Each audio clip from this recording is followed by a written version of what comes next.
people were to enter its boat, or else it could sink.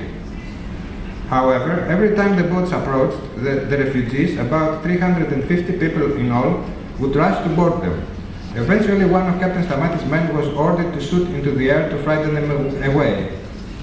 Then, a sailor carrying a machine gun was placed on land, since only under threat of force could the refugees be kept at a distance. These people had been on that islet for 3 to 4 days without provisions. Had they remained there a few more days, surely everyone would have perished.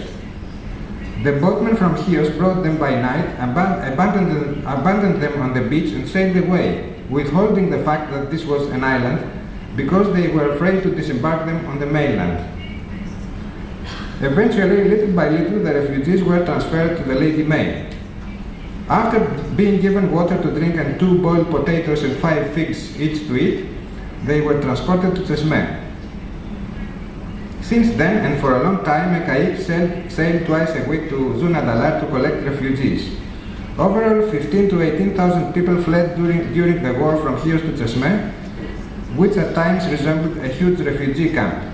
From Izmir, all men of military age were eventually conveyed to Egypt to join the Greek army forming there, and the remainder was forwarded to Cyprus.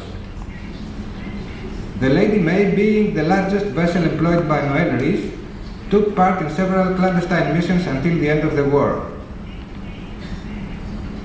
As for the second Giro yacht, the Lilias, it was occasionally used as headquarters of a sister British organization, the Levant schooner flotilla.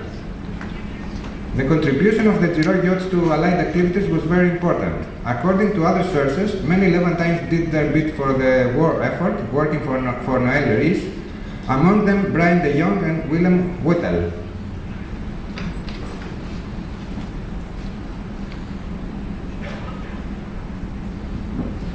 Another task assigned to Captain Stamatis by Noel Rees was to convey 2 British officers to Leros. After the capitulation of Italy in the summer of 1943, several of the Deccanese islands were occupied by the British, who were strengthening the island's defenses to avoid their recapture by the Germans.